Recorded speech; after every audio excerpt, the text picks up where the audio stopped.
اعوذ باللہ من الشیطان الرجیم بسم اللہ الرحمن الرحیم الحمد للہ رب العالمین الحمد للہ رب الشاکرین بارئ الخلائق اجمعین ثم الصلاة والسلام والتحیۃ والاکرام علی النبی الأمی حبیبنا و حبیب الہ العالمین سیدنا و مولانا ابی القاسم محمد اللہم صل علی محمد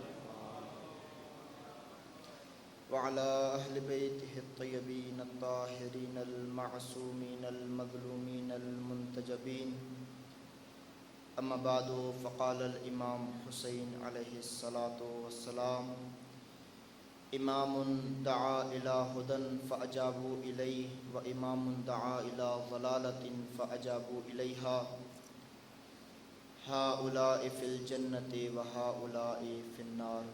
آپ مومنین اپنی حفظ و سلامتی کے لیے تمام مومنین و مومنات کی توفیقات خیر میں اضافہ کے لیے صلوات پڑھیں محمد و آل محمد۔ اللہم صل علی اللہ تعالیٰ کی بارگاہ میں اس کی دی ہوئی نعمتوں کا شکر ادا کرتے ہیں اور یہ دعا طلب کرتے ہیں اللہ کی بارگاہ میں کہ اللہ تعالیٰ ہمیں ہمیشہ عباد شکور میں شمار فرمائے اور ہمیشہ پوری زندگی ہمیں اپنی عبادت میں گزارنے کی توفیق عطا فرمائے۔ اپنی عبادات کی قبولیت کے لیے صلوات پڑھیں محمد و آل محمد۔ اللہم صل علی محمد و آل امامت و عصر امامت۔ آج آخری مجلس ہے اس موضوع پر۔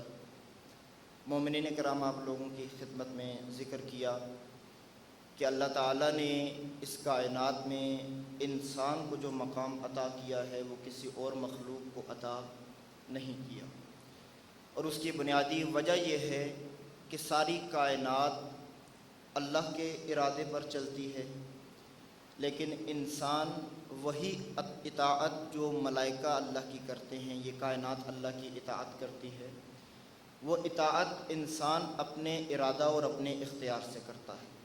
یہ انسان کا کمال ہے کہ انسان باوجود اس کے کہ توانائی رکھتا ہے، طاقت رکھتا ہے، قوت رکھتا ہے کہ اللہ کی نافرمانی کرے، اس کے باوجود اگر انسان اللہ کی اطاعت کرے، اللہ کی فرمان برداری کرے، اللہ کے فرمان پر عمل پیرا ہو، اللہ کے بھیجے ہوئے ہادیان برحق کی اطاعت کرے، تو یہ انسان اس قابل ہو جاتا ہے، اس لائق ہو جاتا ہے کہ ملائکہ بھی اس انسان کے آگے تسلیم ہو جاتے ہیں۔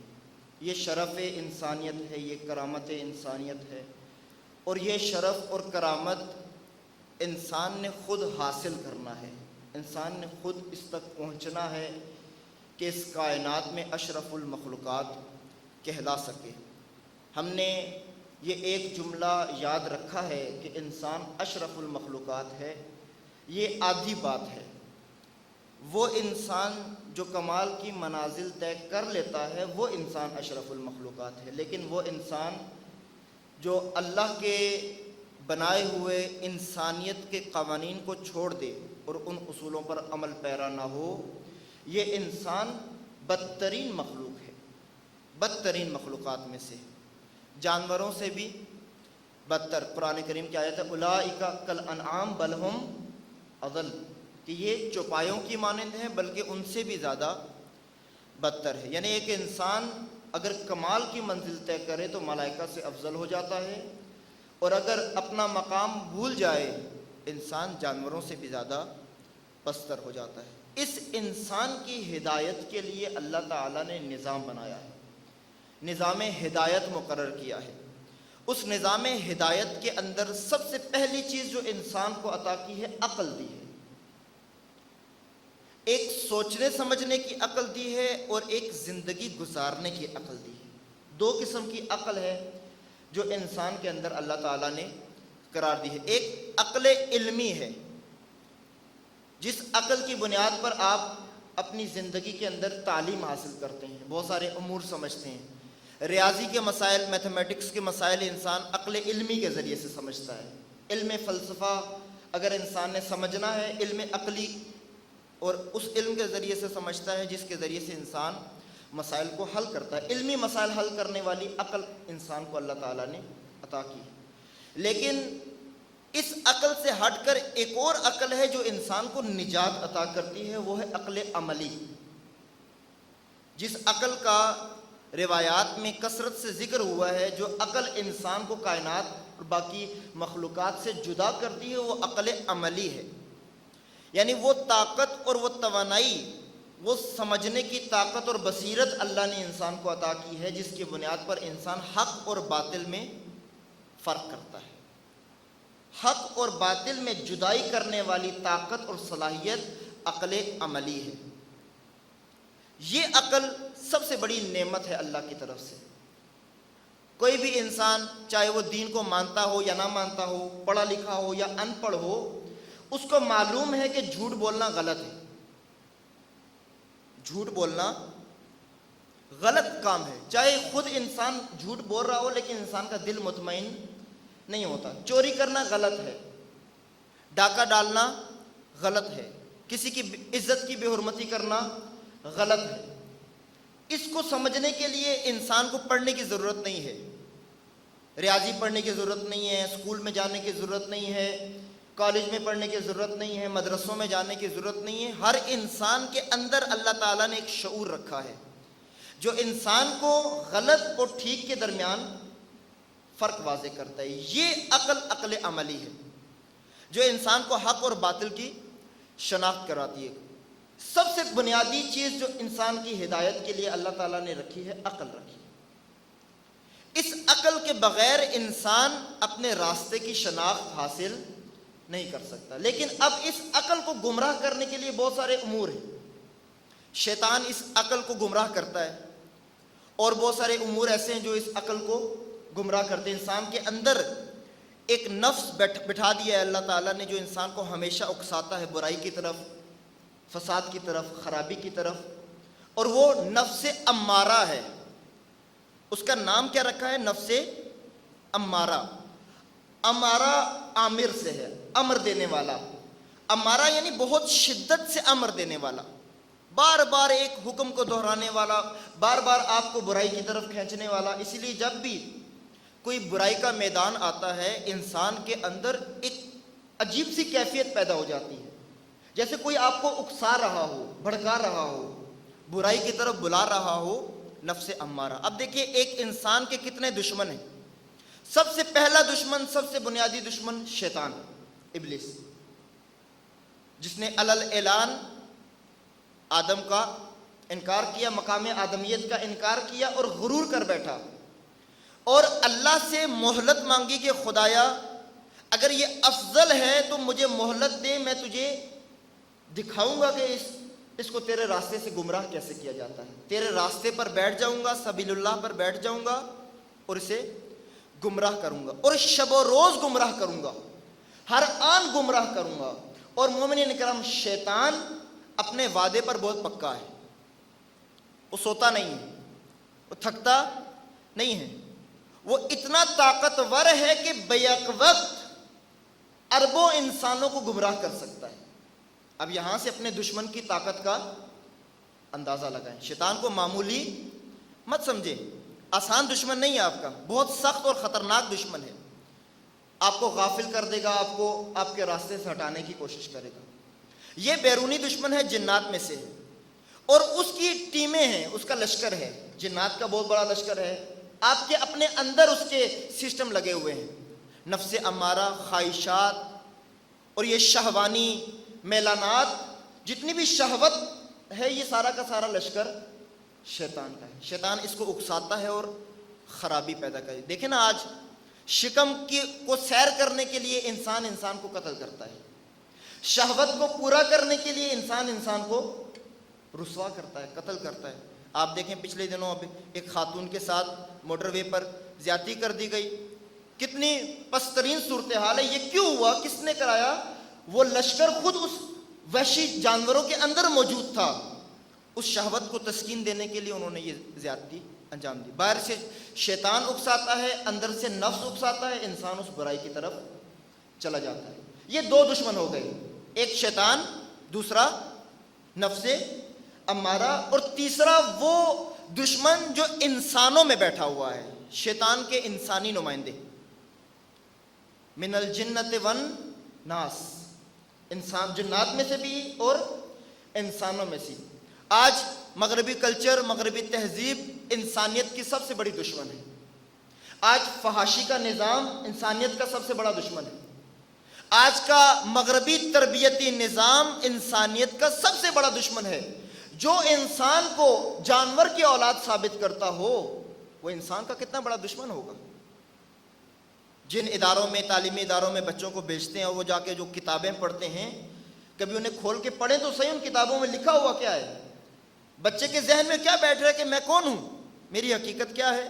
یہ سب سے بڑے انسان کے دشمن ہے. جب ہر طرف سے آپ کو گھیرا جا رہا ہو, مومنین کرام, دشمن اتنا طاقتور ہے, اللہ نے کیا انتظام کیا ہے.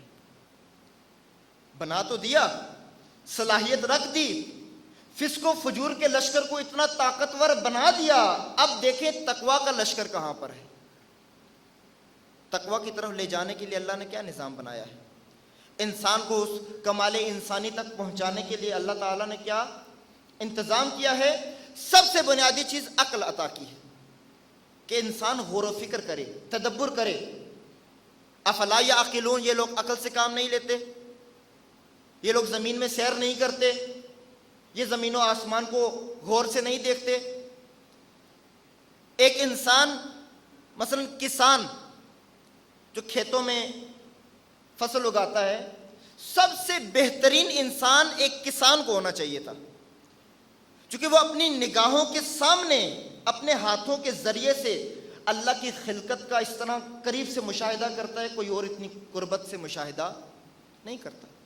کہ کس طرح اللہ تعالیٰ دانے سے پودا بناتا ہے, اس پودوں کے اوپر مزید خوشے لگاتا ہے, اس کے اندر دانے رکھتا ہے, کتنا زیبا نظام ہے. انسان غور نہیں کرتا, لیکن وہ انسان اس میں چارے کی نگاہ سے دیکھتا ہے, جس نگاہ سے جانور اس فصل کو دیکھتا ہے, یہ کسان بھی اسی نگاہ سے دیکھ رہا ہوتا ہے. لہذا اس جانور اس کسان میں کوئی فرق باقی نہیں رہ جاتا. یہ ساری کائنات اللہ تعالیٰ نے انسان کے لیے خلق کی ہے. لکم ما فی الارض جمیعا, زمین میں جو کچھ بھی ہے تمہارے لیے ہے. کیوں؟ تاکہ تم غور کرو, تفکر کرو, تدبر کرو, اس کے اوپر سے گزر مت جاؤ. اور شیخ سعدی نے واقعہ نقل کیا نا کہ اللہ تعالیٰ نے کتنا انتظام کیا ہے تاکہ آپ کو ایک لقمہ روٹی کا ملے. کبھی غور کیا ہے؟ سب بڑھ کر کھانے کے لیے تیار ہوتے ہیں, لیکن اس کھانے پر غور کرنے کے لیے تیار نہیں ہوتے. اب دیکھیں ایک لقمہ روٹی کا کہاں سے آیا ہے. اس ایک لقمے کو آپ تک پہنچانے کے لیے اس کائنات میں کیا کچھ نہیں ہوا. سورج اپنی ذمہ داری ادا کرتا ہے, روشنی دیتا ہے زمین کو, حرارت عطا کرتا ہے. ہوا اپنا کام کرتی ہے, زمین کی زرخیزی اپنا کام کر رہی ہے, پانی اپنا کام کر رہا ہے, ہر چیز اپنا کام کر رہی ہے, محنت کر رہی ہے تاکہ ایک لقمہ انسان کے ہاتھ میں آئے تو اللہ کا شکر بجا لائے, غافل نہ ہو جائے. سوچے تو صحیح نا, دیکھیں کتنا بڑا نظام. اس سورج کے آگے انسان کیا ہے, لیکن وہ آپ کی خدمت کر رہا ہے. چاند آپ کی خدمت کر رہا ہے, زمین و آسمان آپ کی خدمت میں لگے ہوئے ہیں. یہ ذرہ ذرہ کائنات کا انسان کی خدمت کر رہا ہے, اور انسان غافل ہے, اور انسان اس کی طرف توجہ نہیں کرتا. آج جتنے وسائل آپ استعمال کر رہے ہیں یہ آپ کے لیے خلق ہوئے تھے. انسان نے تدبر کیا, ان وسائل سے اپنی خدمت نکال لی, لیکن ان وسائل کے ذریعے سے اپنے رب تک نہیں. لہذا عقل عطا کی ہے کہ غور و فکر کرو تاکہ اپنے پروردگار کی شناخت حاصل کر سکو, اپنے رب کی شناخت حاصل کر سکو. کسی مقام پر گمراہ نہیں ہونا, حق اور باطل کے مابین فرق کرنے کی صلاحیت آپ کے پاس موجود ہونی چاہیے. یہ ایک وسیلہ دیا ہے اللہ تعالیٰ کا لشکر, عقل. دوسرا, اللہ تعالیٰ نے انبیاء بھیجے ہیں, نبی بھیجے ہیں. نبیوں کا کام کیا ہوتا ہے؟ آسمان سے شریعت کو وصول کرنا, اللہ کے پیغام کو وصول کرنا. پھر اللہ تعالیٰ نے ان انبیاء کو رسالت عطا کی ہے کہ جو پیغام وصول کیا ہے اللہ کی طرف سے, اس پیغام کو لوگوں تک پہنچاؤ. عقل کافی نہیں ہے, عقل سے آگے والا علم بھی ضرورت ہے. مومنین کرام, اس ضمن میں ایک مختصراً آپ کو ایک علمی خاکہ ذکر کر دوں کہ علم کے کتنے مرتبے علم منطق میں ذکر کیے گئے ہیں. سب سے نچلا درجہ جس کو علم شمار نہیں کیا جانا چاہیے لیکن اس کو علم میں لکھ دیتے ہیں, علم وہمی ہے. انسان وہم کرتا ہے, وہ چیزیں جو کائنات میں وجود نہیں رکھتی انسان اپنے ذہن میں سوچ لیتا ہے. مثلاً آپ سب, بلکہ خصوصاً بچے, رات کے اندھیرے سے ڈرتے ہیں, حالانکہ اندھیرا کوئی ڈراؤنی چیز نہیں. قبرستان جانے سے ڈرتے ہیں. اگر ایک کمرے کے اندر ایک مردے کو رکھ دیا جائے اور آپ سے کہا جائے کہ ایک رات اس کے ساتھ آپ نے اکیلے یہاں پر بسر کرنی ہے, انسان کی جان نکل جاتی ہے کہ یہ مردہ کہیں اٹھ کر مجھے پکڑ نہ لے. نا مومنین کرام, جب تک وہ زندہ تھا شاید آپ کے لیے خطرناک تھا, مرنے کے بعد ذرا بھی خطرناک نہیں ہے, لیکن آپ کے اندر موجود وہم آپ کو کہتے کہ یہ بہت خطرناک ہے. جو چیز حقیقت نہیں رکھتی اس چیز کو آپ کے سامنے حقیقت بنا کر پیش کرتا ہے. آج اکثر لوگوں کا اگر دین کھنگالا جائے اندر سے وہم نکلے گا, خرافات نکلیں گی, خالصتاً خرافات. ہمارے اکثر تصورات, ہمارے اکثر عقائد کے اندر کیا نکلے گا؟ وہم نکلے گا. وہ چیز جو حقیقت رکھتی ہی نہیں ہے ہم نے اس کو حقیقت سمجھ کر اپنے لیے عملی کیا ہوا ہے, اس کو عملی کیا ہوا ہے. مثلاً قرآن کریم کو چومنے سے ہم سمجھتے ہیں ہمارے اندر ایک کرنٹ آ جاتا ہے, نا وہ مقدس کتاب ہے, چومنا چاہیے اس کو. لیکن یہ تصور بنا لینا کہ بس چوم لینا کافی ہے, میں نے چوم لیا, وہ ایک کرنٹ حرارت میرے اندر منتقل ہو گئی ہے, سارا قرآن کا اثر میرے اندر آ گیا, یہ وہم. اس سے تھوڑا سا اوپر جائیں, خیال شروع ہو جاتا ہے. آپ بہت ساری چیزوں کو دیکھتے ہیں, اس کی تصویریں اپنے ذہن میں بنا لیتے ہیں, آپ کو راستے جو یاد ہوتے ہیں یہ سارے خیال کی بنیاد پہ یاد ہوتے ہیں. اور خیال انسان کے ذہن میں اللہ تعالیٰ نے ایک صلاحیت رکھی ہے کہ انسان جو چیزیں محسوس کرتا ہے ان محسوس شدہ چیزوں کی تصویروں کو آپس میں جوڑنا شروع کر دیتا ہے. یہ جو اکثر لوگوں کے خواب آتے ہیں, یہ خواب کیوں آتے ہیں؟ وہ اندر جو خیال کا بچہ بیٹھا ہوا ہے وہ آپ کے لاشعور میں جا کر ان تمام تصویروں کو جمع کر کے ایک فلم بنانا شروع کرتے ہیں. صبح اٹھ کے ہم سمجھتے ہیں شاید کوئی معجزہ ہو گیا ہے, ہمیں خواب میں بہت ساری چیزیں نظر آئے. نا, یہ اکثر ہمارے خیالات ہوتے ہیں. علم خیالی ہے, بچے خیال کی منزل پر ہوتے ہیں. اور مومنین کرام, جو وہم سے اوپر نکل آتا ہے وہ خیال تک چلا جاتا ہے. کربلا ایک واقعیت ہے, ایک حقیقت ہے جو میدان کربلا میں واقعہ ہوا. امام حسین علیہ الصلوۃ والسلام 61 ہجری میں جو کربلا گئے, ایک حقیقت ہے. اس حقیقت کو جب شعراء نے پکڑا, خیالات بنا دیے. کیا بنا دیے؟ خیال. اس لیے خیالی کربلا میں اور حقیقی کربلا میں بہت فرق ہے. خیالات میں حسین لاچار ہے, حقیقت میں حسین چارہ گر ہے.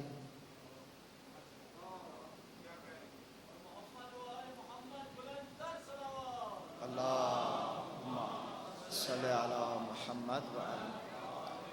بس خیالات سے جب انسان اوپر نکلتا ہے انسان عقل کی طرف آتا ہے. خیال سے ایک اور اوپر مرتبہ ہے علم ظن, اس کو کہا جاتا ہے, جو دلیل کے قریب تر ہوتا ہے لیکن اس کے پاس دلیل. اس سے اوپر یقین کا مرحلہ آتا ہے. یقین کب آتا ہے؟ جب انسان عقل کی مدد سے سوچنا شروع کر دیتا ہے, عقل کی مدد سے علم حاصل کرتا ہے. اور جب انسان عقل اور دلیل کی مدد سے علم حاصل کرتا ہے انسان کو یقین پیدا ہو جاتا ہے. یقین پیدا ہو جاتا ہے. مثلا ایک انسان جب پیاسا ہوتا ہے, اس پیاسے کے سامنے اگر حقیقت میں پانی لا کر رکھ دیا جائے اسے یقین ہوتا ہے یہ کیا ہے؟ پانی ہے. یہ اس کا علم حقیقی ہے, اس کو یقین ہے. اس کی عقل اس کو دلیل دے رہی ہے, اس کی آنکھیں اس کو سمجھا رہی ہیں کہ ہاں ایسا ہی ہے. وہ اٹھاتا ہے, پانی پیتا ہے, اس کی پیاس بجھ جاتی ہے.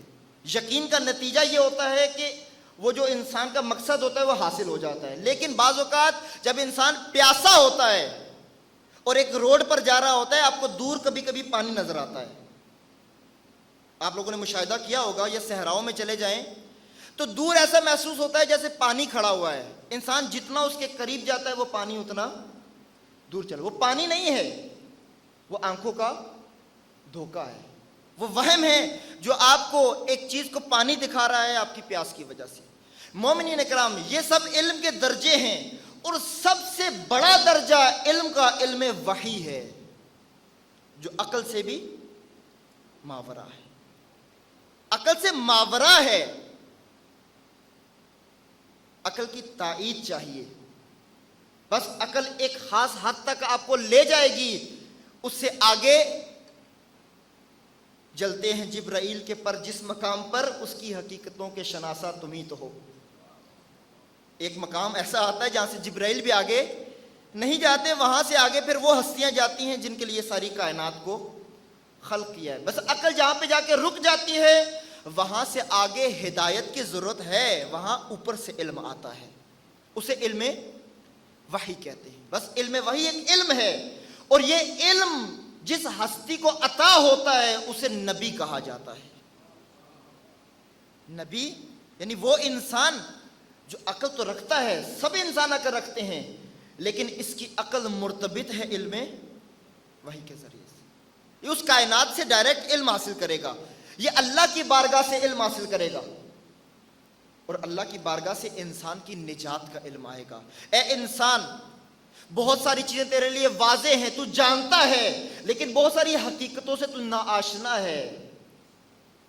تو 2 + 2 4 جانتا ہے، سمجھتا ہے، 2 روٹیاں 4 روٹیاں سمجھ سکتا ہے، لیکن وہ ایک سجدہ جو حسین نے کربلا میں کیا، اس سجدے کی حقیقت نہیں سمجھ سکتا، اس نماز کی حقیقت تو نہیں سمجھ سکتا، اس روزے کی حقیقت تو نہیں سمجھ سکتا، اس حج کی تو حقیقت نہیں سمجھ سکتا، اس کی گہرائیوں تک نہیں جا سکتا۔ جب تو نماز پڑھ رہا ہوتا ہے، دیکھنے والا سمجھتا ہے پتہ نہیں یہ کیا جھک رہا ہے، اٹھ رہا ہے، لوگ نماز کو ورزش کہنا شروع کر دیتے ہیں، لا علم، جبکہ تجھے پتہ نہیں جب تو نماز پڑھ رہا ہوتا ہے تو انسان بن رہا ہوتا ہے۔ بس مومنین کرام، عقل عطا کی ہے، عقل کے ساتھ وحی عطا کی ہے۔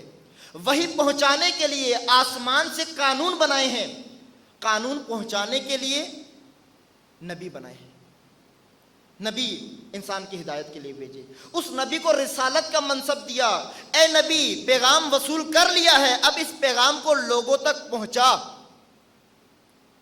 اور پیغام کون پہنچا سکتا ہے؟ جو پیغام درست طریقے سے حاصل بھی کرے اور اسی انداز میں لوگوں تک پیغام کو پہنچا بھی دے، اسی انداز میں، اور اس کے لیے عصمت کا ہونا ضروری ہے۔ معصوم یہ کام کر سکتا ہے، معصوم کو جس انداز میں اللہ نے وحی عطا کی ہے، معصوم اسی انداز میں اس کو آگے لوگوں تک پیش کرے گا۔ مومنین کرام، رسالت، لوگوں تک اس اللہ کے قانون کو پہنچا دو، بتا دو، لوگوں کو آگاہ کرو، توحید سے آشنا کرو، رسالت کے سائے میں لے آؤ، قیامت سے آشنا کرو، معاد سے آشنا کرو، اللہ کی صفات لوگوں کے سامنے پیش کرو۔ مومنین کرام، آشنا کرو، اور پھر کیا کرو؟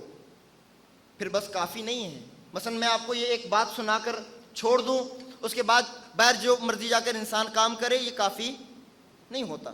جب قانون اللہ نے بنایا ہے، قانون کو بھیجنے کا انتظام کیا ہے، تو قانون کو لاگو کرنے کا بھی انتظام کیا ہے، اور قانون جس منصب کے ذریعے سے لوگوں پر نافذ ہوتا ہے اس کو امامت کہا جاتا ہے۔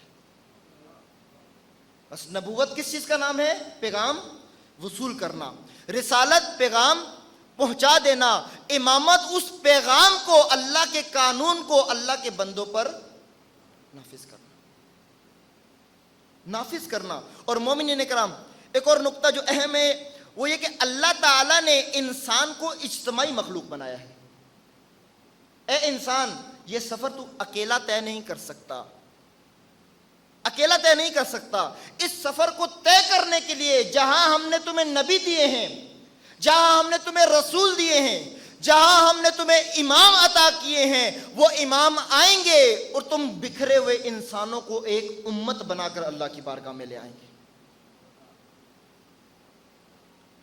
تاکہ اگر کوئی کارواں سے پیچھے رہنا بھی چاہے اس کو سہارا مل جائے، اس کو سہارا مل جائے۔ مثلا جو آج کل جو پہاڑیوں پر چڑھنے کا قانون اور ضابطہ یہ ہے کہ جو بڑی پہاڑیاں ہیں ان پر اکیلے نہیں جا سکتے آپ، قانون ہے، چونکہ اکثر لوگ اکیلے جاتے ہیں تو گر کے مر جاتے ہیں, تودا گرتا ہے, لاشیں بھی نہیں ملتی, پھسلتے ہیں اور پھسل کے گر کے مر جاتے ہیں. تو کیا عقل انسان کو یہ سمجھاتی ہے کہ آپ ٹیم بناؤ, آپ 10 بندے نکلو اور سارے کے سارے ایک دوسرے کو ایک رسی سے باندھ لو اور ایک رہنما بنے, آگے چلنا شروع کرے, جو راستوں سے آشنا ہے, جو پہاڑی کی مشکلات سے آپ کو گزار سکتا ہے, جو جانتا ہے کہاں پر زمین سخت ہے کہاں پر نرم ہے. جب یہ 9 افراد اس ایک کے پیچھے چلیں گے, وہ راستے سے گزارے گا. اگر ان میں سے کوئی ایک پھسلنے لگے گا, وہ 8 کے 8 اس کو سہارا دے دیں گے. ہلاک کوئی نہیں ہوگا, ہلاک وہی ہوگا جو ان سے ہٹ جائے گا. لہذا اللہ نے ہدایت کے نظام کے اندر انسانوں کے لیے امت کا نظام قرار دیا ہے, امام اور امت بنائی ہے, امامت اور امت قرار دی ہے. رہنما ہے, رہنما کے پیروکار, امت بننا ہے. امت کن لوگوں کو کہا جاتا ہے؟ امت انسانوں کا ایسا گروہ جو کہیں پر بھی ہو, کسی ملک میں ہو, کوئی زبان بولتے ہوں, رنگ نسل کا فرق رکھتے ہوں, اگر ان کا مقصد ایک ہو, ان کا راستہ ایک ہو, ان کا رہبر اور امام ایک ہو, یہ اللہ کی بارگاہ میں ایک امت شمار ہوتے ہیں. امت مسلمہ جن کا مقصد ایک ہے, اللہ کی بندگی, اللہ کی اطاعت, اللہ کا خلیفہ بننا, ہم سب کا مقصد ایک ہے. راستہ صراط مستقیم اگر ایک ہے, امامت کے راستے پر ہیں. اگر امام ایک ہے, ہم سب امت ہے. پھر ملک کی قید نکل جاتی ہے, پھر سرحدوں کی قید نکل جاتی ہے. اور یہ کام رسول اللہ صلی اللہ علیہ وآلہ وسلم نے کیا. صلوات پڑھیں. مبارکہ میں یہ کام کر کے دکھایا. اتنا زیبا انداز میں بکھرے ہوئے انسانوں کو ایک لڑی میں پرویا کہ قرآن کریم نے ان کی تعریف کی, اللہ نے تعریف کی. اوس اور خزرج جو چھوٹے چھوٹے واقعات پر صدیوں سے لڑ رہے تھے, اب ان کے لڑنے کے معیارات کیا تھے؟ جس طرح آج کل پاکستان میں نہیں ماحول بنا ہوا, لڑنے کے معیارات چھوٹے چھوٹے معیارات. ایک فاسد اٹھتا ہے, فساد پیدا کرتا ہے, ساری امت لڑنا شروع کر دیتی ہے. وہ چھوٹے چھوٹے واقعات ہوتے تھے. مثلا ایک قبیلے کے اندر سے خیمے سے چھپکلی نکل کے دوسرے قبیلے کے خیمے میں چلی جاتی تھی, تو یہ جا کر کہتے تھے ہمارے قبیلے کی چھپکلی تمہارے پاس آ گئی, ہمیں واپس کرو. تو وہ کہتے تھے نہیں, وہ ہماری امان میں آ گئی ہے, ہماری حفاظت میں آ گئی ہے, اب اس کو کوئی باہر نہیں لے جا سکتا. ان باتوں پر جھگڑتے تھے, سال لڑتے رہتے تھے. کئی دہائیاں گزر جاتی تھی, 40 سال خون ریزیاں کرتے تھے, ایک دوسرے کے افراد قتل کرتے تھے. اتنے معاملات پر انسانیت نام کی کوئی چیز نہیں تھی ان کے اندر. بیٹیوں کو زندہ درگور کر دیا کرتے تھے, گورے کو کالنے پر فوقیت دی جاتی تھی, عربی کو اجمی سے بالاتر سمجھا جاتا تھا. مومنین کرام رسول اللہ نے کیا کیا؟ رسول اللہ نے اسی بکھرے ہوئے لوگوں کو امت بنایا, امت بنایا. اور اس امت میں بلال کا مقام تھا, بلال کا. اور کتنے گورے رسوا ہو رہے تھے, لیکن بلال کا ایک مقام تھا. کالا گورا ختم کر دیا, زبانوں کا فرق ختم کیا, اور معیار رکھ دیا, اے مسلمانوں تم آپس میں بھائی بھائی ہو. اور وہ مسلمان ایک دوسرے پر فداکاری کرتے تھے. اتنی فداکاری کی, اتنا ایثار کیا کہ قرآن کریم نے ان کی تعریف کی. کنتم خیر امت اخرجت للناس, تم سب سے بہترین امت ہو جو لوگوں سے نکل کر آئے ہو. آج تک ایسی امت نہیں بنی. امت بنایا, ایک کیا. وہ امت تھی کہ 313,000 کے لشکر پر غالب آ گئے. اگر یہ امت نہ ہوتے یہ کام نہ ہو پاتا. ایک کر دیا رسول اللہ نے. ان کا مقصد ایک تھا, ان کا راستہ ایک تھا, ان کا رہبر ایک تھا, اور وہ ایک رہبر, ایک رہنما کے حکم پر اپنی جان, مال, عزت سب کچھ قربان کرنے کے لیے تیار ہو جاتے تھے. مومنین کرام, یہ نظام الہی ہے, اللہ کا نظام ہے, اللہ کا سسٹم ہے. پہلا انسان روئے زمین پر بھیجا, نبوت ساتھ دے کر بھیجا, نبی بنا کر بھیجا, تاکہ قیامت تک کوئی انسان بہانہ نہ کر سکے, خدایا تو نے مجھے دوراہے پر خلق کر کے میری ہدایت کا انتظام نہیں کیا. لہذا مومنین اکرام انسان کو ہدایت چاہیے، ہدایت کا لشکر میدان میں ہوگا اور اس نظام ہدایت کے سائے میں ہم آئیں گے، ہم کمال کی منزل پر پہنچ جائیں گے۔ اس ضمن میں مومنین اکرام امامت کو سمجھنے کی ضرورت ہے۔ حضرت موسیٰ علیہ السلام کا جھگڑا کس سے تھا؟ آپ لوگ ساتھ ساتھ جواب دیتے رہیں تاکہ کس سے تھا اصل جھگڑا؟ فرعون سے تھا۔ حضرت ابراہیم علیہ السلام کا جھگڑا کس سے تھا؟ نمرود سے تھا۔ حضرت طالوت کا جھگڑا کس سے تھا؟ طالوت نبی ہیں، ذکر ہے قرآن کریم میں، جالوت سے تھا۔ اسی طرح مختلف انبیاء کا ذکر ہے، ان سب کا جھگڑا اس زمانے کے حکمرانوں کے ساتھ تھا، حکام کے ساتھ تھا، یا اس زمانے کے وڈیروں کے ساتھ تھا، جنہیں قرآن کریم نے ملا کہا ہے۔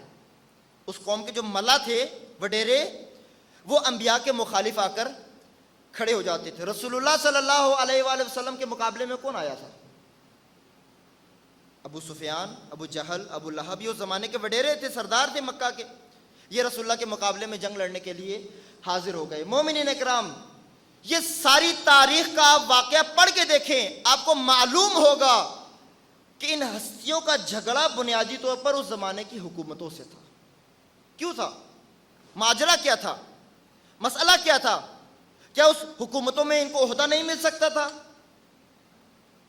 اگر حضرت موسیٰ علیہ السلام فرعون سے کہتے کہ مجھے ایک علاقے کی سربراہی دے دو، تو کیا وہ فرعون نہ دیتا؟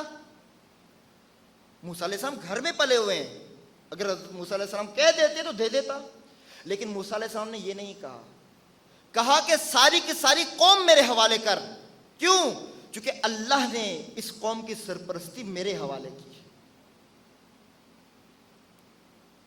امام مقرر کرنا، امامت بنانا، امامت کا منصب اللہ کا منصب ہے۔ اللہ جسے عطا کرتا ہے وہ امام بن جاتا ہے۔ نبی جس طرح آپ نہیں بنا سکتے، رسول آپ نہیں بنا سکتے، امام بھی نہیں بنا سکتے۔ اور قیامت تک اللہ کا یہ قانون ہے، انسان امام نہیں بنا سکتا، حاکم مقرر نہیں کر سکتا۔ اور یہ بات میں نہیں کر رہا، آج آپ لوگوں کی خدمت میں امام رضا علیہ الصلوۃ والسلام کی ایک حدیث مبارک پڑھوں گا۔ اللہم صلی علی، آپ کی صلوات سے لگ رہا ہے تھک چکے ہیں آپ لوگ۔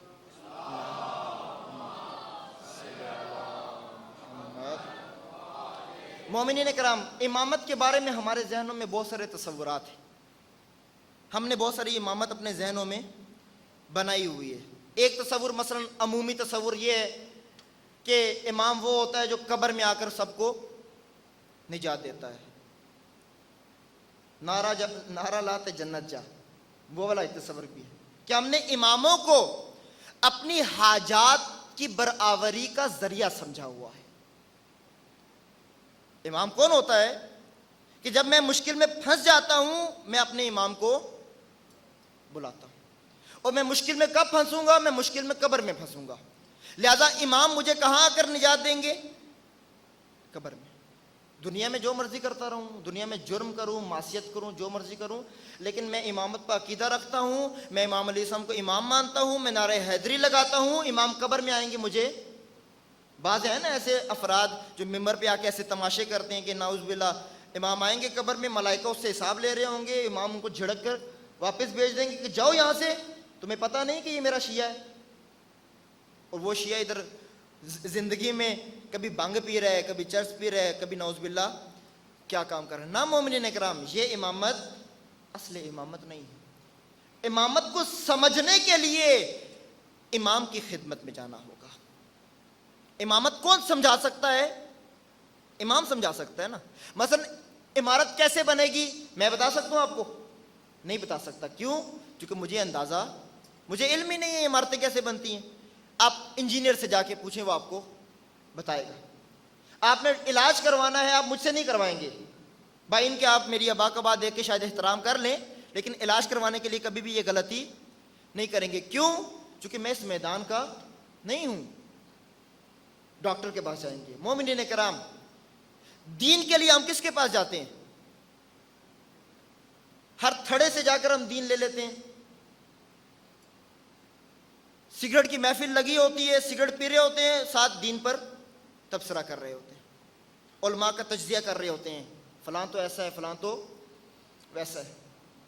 دین اتنا مظلوم ہے کہ دین کے معاملے میں ہر شخص اپنی رائے دیتا ہے، ہر آدمی اپنی رائے دیتا ہے کہ دین اصل میں یہ ہے، دین اصل میں یہ نا۔ مومنین اکرام، اللہ نے دین پہنچانے کے ذریعے بنائے ہیں، ان سے جا کر پوچھ لو کہ دین کیا ہوتا ہے۔ قرآن کریم سے پوچھ لیں دین کیا ہوتا ہے، رسول اللہ صلی اللہ علیہ وآلہ وسلم سے پوچھیں دین کیا ہوتا ہے، اہل البیت علیہم السلام سے پوچھیں کہ دین کیا ہوتا ہے۔ اگر امامت پوچھنی ہے، ائمہ اہل البیت علیہم السلام سے پوچھ لیں کہ امامت کیا ہوتی ہے۔ امام رضا علیہ السلام مرد کے مقام پر، اللہم صلی علی محمد وعلی محمد، آپ لوگوں نے یہ اس نیت کے ساتھ یہ حدیث سننی ہے کہ یہ امام کا کلام ہے، اگرچہ ہمیں وہ زمانہ نصیب نہیں ہو سکا، لیکن امام کی حدیث نصیب ہو گئی ہے، کلام امام کا ہی ہے، لہذا اسی نیت سے سنیں کہ ہمیں امام سنا رہے ہیں۔ میں ایک ذریعہ ہوں آپ تک یہ پیغام پہنچانے کے لیے۔ مومنین اکرام، جب امام حدیث سنا رہے ہوں، کوئی کلام ذکر کر رہے ہوں تو ادب سے سننا چاہیے، غور و فکر کے ساتھ سننا چاہیے۔ ہم میں سے ہر ایک کی حسرت ہوتی ہے کاش ہمیں امام کی زیارت نصیب ہو گئے۔ آنکھوں کو زیارت نصیب نہیں ہو رہی، کانوں کو امام کا کلام تو نصیب ہو رہا ہے۔ شکر ادا کریں اللہ کا۔ امام اپنے اصحاب کے ساتھ مرو کے مقام سے گزر رہے تھے کہ وہاں پر ایک جامعہ مسجد میں لوگ امامت پر بحث کر رہے تھے۔ راوی اس حدیث کا عبدالعزیز بن مسلم ہے جنہوں نے یہ روایت، اور یہ اصول کافی میں کتاب توحید کے اندر باب نادر جامع فی فصل الامام و صفاتہ، بہت نادر حدیثوں میں سے ایک بڑی اور طولانی حدیث ہے جس میں امام اور ان کی صفات کا تذکرہ کیا گیا ہے، بہت نادر حدیثوں میں سے ہے۔ بہت کم مقامات ایسے تھے جہاں ائمہ نے اس انداز میں حدیثوں کو ذکر کیا۔ ائمہ کی اتنی مظلومیت تھی کہ ائمہ کو بیان کرنے کا موقع نہیں ملتا تھا۔ امام کو آ کر بتایا کہ امام لوگ بحث کر رہے ہیں امامت کے مسئلے میں، تو امام نے فتبسما، امام مسکرا دیے۔ آج ہم چھوٹی چھوٹی باتوں پہ جھگڑتے ہیں نا، بحثیں کرنا شروع کر دیتے ہیں۔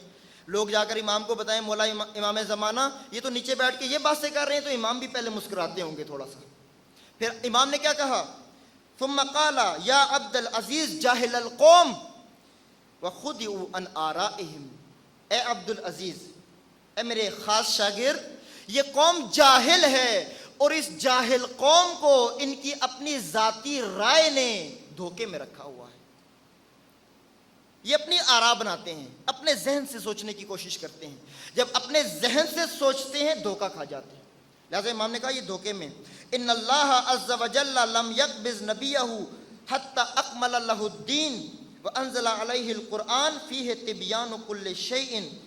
امام فرماتے ہیں کہ اللہ تعالیٰ نے اس وقت تک رسول اللہ کی جان قبض نہیں کی جب تک اپنے دین کو کامل نہیں کر دیا، جب تک آئین مکمل نہیں ہوا اللہ نے رسول اللہ کو دنیا سے نہیں اٹھایا۔ وَأَنزَلَ عَلَيْهِ الْقُرْآنَ، اور اللہ تعالیٰ نے رسول اللہ پر قرآن کریم نازل کیا، فیہ تبیان کل شیء، جس میں انسان کی حیات کی ہر چیز کا بیان موجود ہے، ہر چیز کا بیان موجود ہے۔ آپ نے کھانا پینا کیا ہے اس کا بیان موجود ہے، آپ کی تعلیم کیسی ہونی چاہیے اس کا بیان موجود ہے، تعلیمی سسٹم کیسا ہو، آپ کی معیشت کیسی ہو، آپ کی معاشرت کیسی ہو، آپ کی عدالت کا نظام کیسا ہو، آپ کی حکومت کا نظام کیسا ہو، آپ کی تہذیب کیسی ہو، ثقافت کیسی ہو۔ مومنین اکرام، ہر چیز کا مسئلہ قرآن کریم میں بیان، فیہ تبیان کل شیء وبین فیہ الحلال والحرام والحدود والاحکام، اور رسول اللہ نے اس قرآن کے ذریعے سے، اس قرآن میں اللہ تعالیٰ نے حلال، حرام، حدود اور احکام ہر چیز کا ذکر کیا ہے۔ سزائیں کیا ہونی چاہیے اللہ نے ذکر کیا ہے، احکام کیا ہیں، وَجَمِيعَ مَا يَحْتَاجُ إِلَيْهِ النَّاسِ كَمَلًا، اور جس چیز کی انسانوں کو ضرورت اور احتیاج تھی اللہ تعالیٰ نے کامل طور پر اس کتاب میں ذکر کیا ہے۔ غور کرتے جائیں ساتھ ساتھ مومنین کرام، یہ قرآن جس کو اٹھا کے چوم کر اوپر رکھ دیتے ہیں غلاف میں بند کر کے، کبھی اس سے تبیان حاصل کیا ہے؟ ہم نے پوچھا ہے قرآن یہ میرا مسئلہ ہے، یہ دینی مسئلہ ہے، یہ میرا دنیاوی مسئلہ ہے، اس کو حل کرو؟ کبھی ہم قرآن کے محضر میں حاضر نہیں ہوئے۔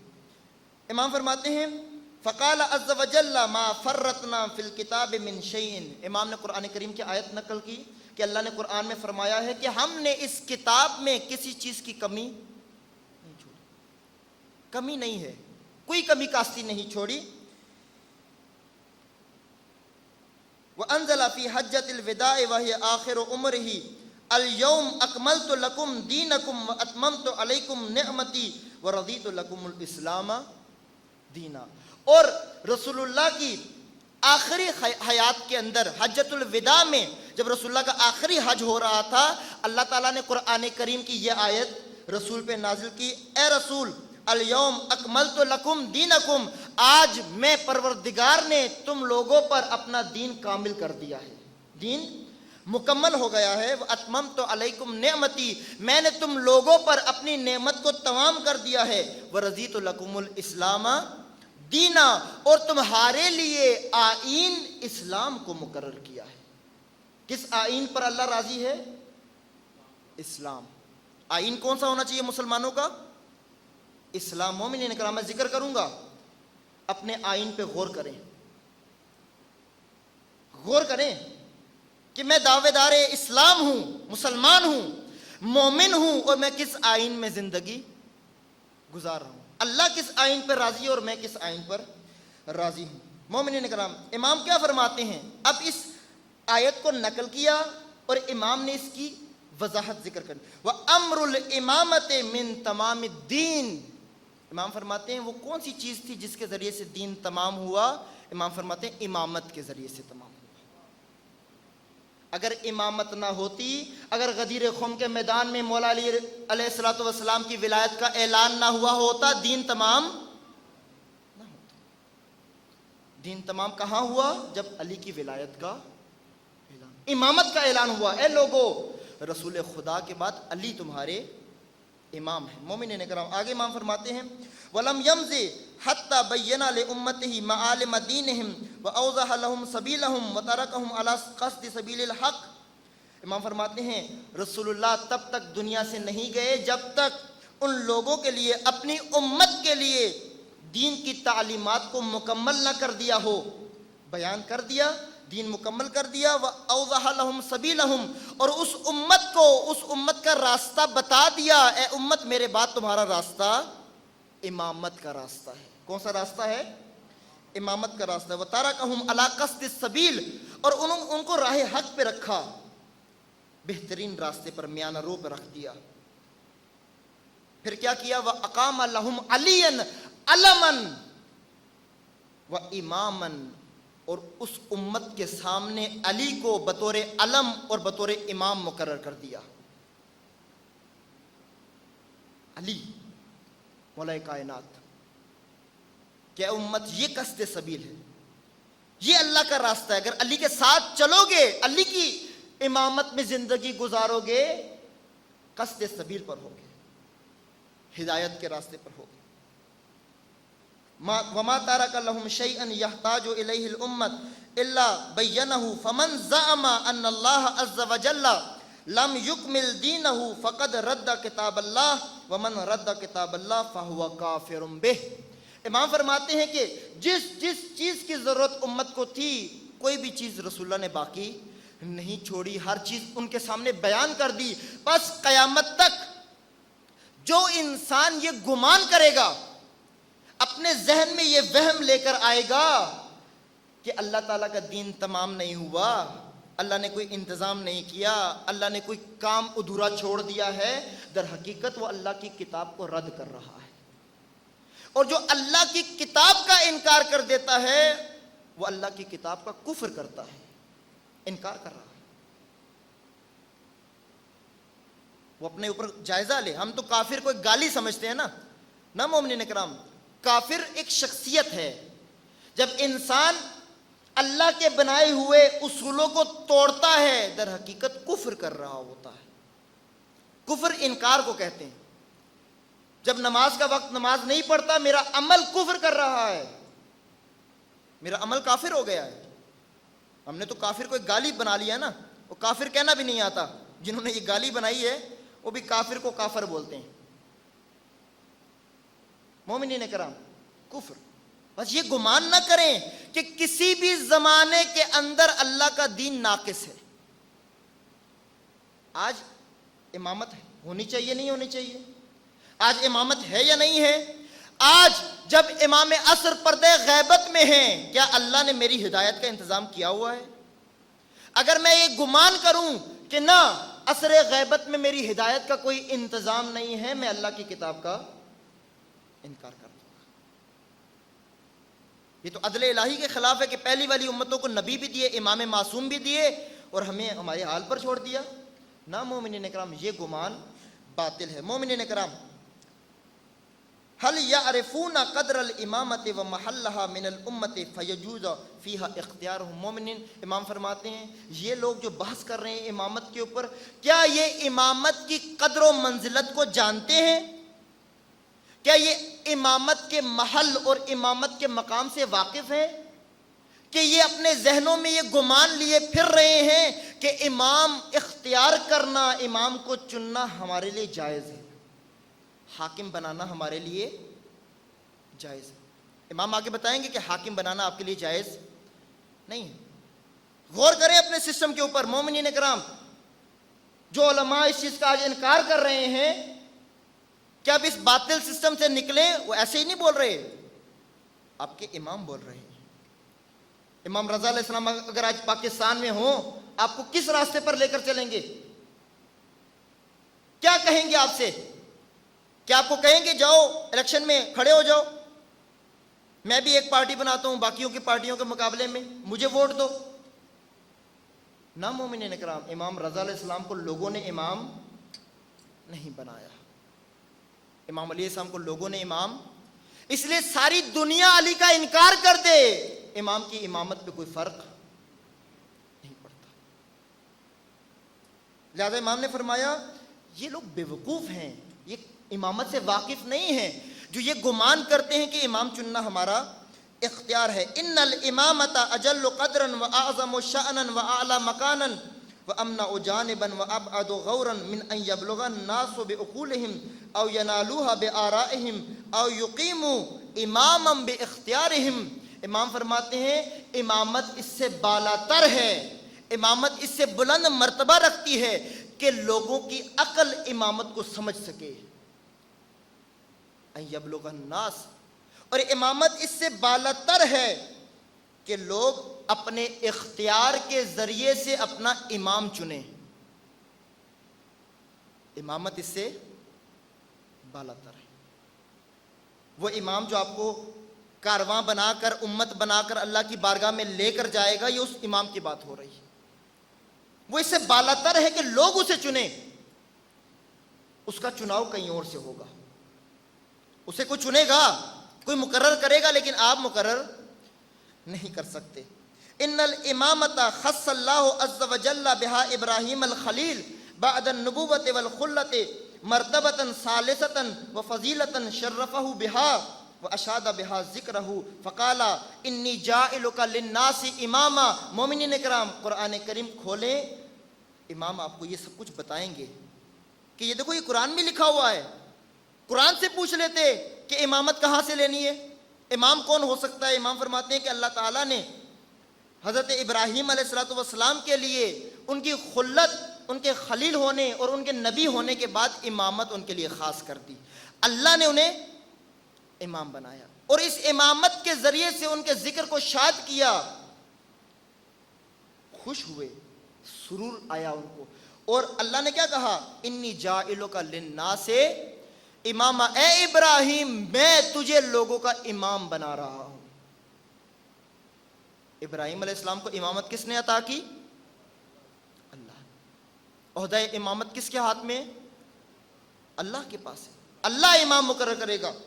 مومنین کرام، فقال الخلیل سرورا بہا، ابراہیم علیہ الصلوۃ والسلام سرور کی حالت میں اللہ کی بارگاہ میں کہنے لگے ومن ذریتی، خدایا یہ اتنا عظیم عہدہ مجھے دیا ہے، میری ذریت میں قرار دے.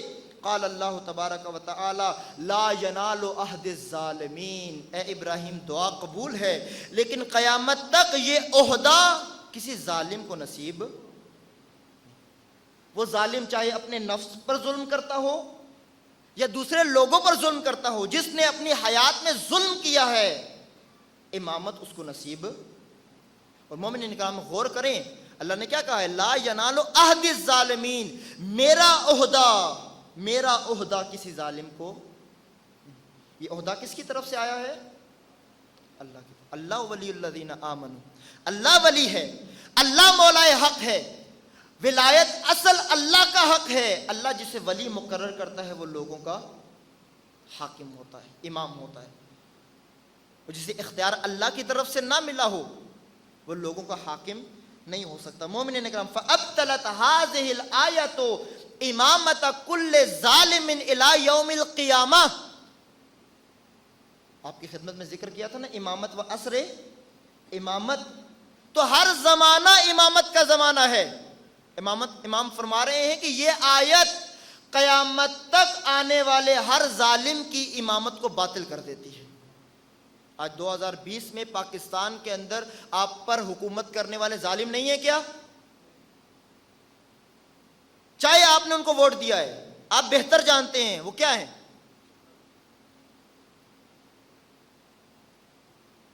غور تو کریں، کبھی عمل کرنے سے پہلے سوچ تو لیں، کیا اس عمل سے میرا پروردگار راضی ہے؟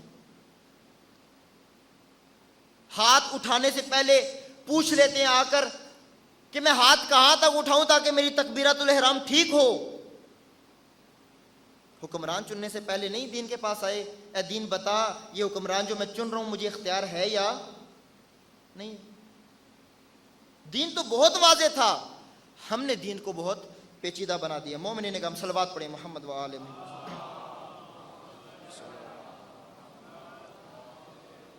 تھوڑی ہمت کریں، امام کا کلام جاری ہے، اس کو انشاءاللہ اس حدیث کو ایک خاص حد تک آپ کی خدمت میں ذکر کریں گے۔ حدیث بہت طولانی ہے، یہ 2 صفوں کی حدیث ہے جو اگر میں پڑھنا شروع کروں گا 2 گھنٹے اور لگ جائیں گے اس پر۔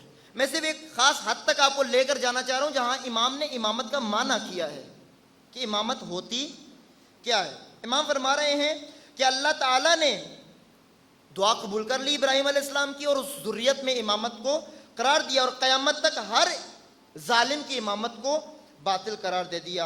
وَصَارَتْ فِي الصَّفْوَةِ ثُمَّ أَكْرَمَهُ اللَّهُ تَعَالَى بِأَنْ جَعَلَهَا فِي ذُرِّيَّتِهِ أَهْلِ الصَّفْوَةِ وَالطَّهَارَةِ فَقَالَ وَوَهَبْنَا لَهُ إِسْحَاقَ وَيَعْقُوبَ نَافِلَةً وَكُلًّا جَعَلْنَا صَالِحِينَ۔